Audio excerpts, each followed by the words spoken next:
రెడ్డి దర్శకత్వంలో రామ్ చరణ్, రకుల్ ప్రీత్ సింగ్ జంటగా నటించిన ధృవ సినిమా ఆడియో ఆన్లైన్ ద్వారా విడుదలైంది. మెగా అభిమానులు ఎంతగానో ఆసక్తి కనపరిచిన ఈ ఆడియోలో కేవలం 4 పాటలే ఉండగా అవి కూడా తక్కువ నిడివి కలిగి ఉన్నవే కావడం గమనార్హం. మొత్తం 4 పాటలు కలిపి 13 నిమిషాలే ఉండగా అందులో ఒక్క పాట కూడా వెనసొంపుగా లేకపోవడం నిరుత్సాహానికి గురిచేసే అంశం.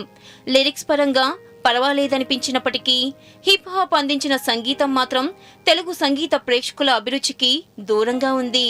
4 పాటలు కూడా ఓ డబ్బింగ్ సినిమా పాటల మాదిరి ఉండడంతో ఈ సినిమా ఆడియో పరంగా వండర్స్ క్రియేట్ చేయడానికి అవకాశం లేదు.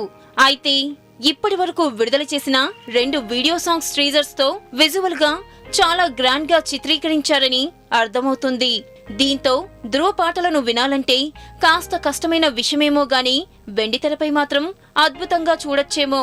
ఉన్న 4 పాటల్లో మెలోడీగా సాగే చూసా అనే పాటే సోసోగా ఉందని శ్రోతలు తేల్చేశారు. ముఖ్యంగా మా స్వర్గీయులైన మెగా అభిమానులను దృష్టిలో పెట్టుకుని ఒక్క పాట కూడా లేకపోవడం విస్తుగొలిపే విషయమే. బహుశా ఈ స్పందనను దృష్టిలో పెట్టుకుని ఆడియో వేడుక జరపలేదేమో అన్న టాక్ కూడా వినబడుతుంది. టాలీవుడ్ లో గ్రాండ్ ఎంట్రీ ఇవ్వాలనుకున్న హిప్ హాప్ కు ఆడియో పరంగా పెద్ద మార్కులు పడలేదు. మీకు గనక ఈ వీడియో నచ్చినట్టయితే లైక్ చేయండి, షేర్ చేయండి, సబ్స్క్రైబ్ చేసుకోండి.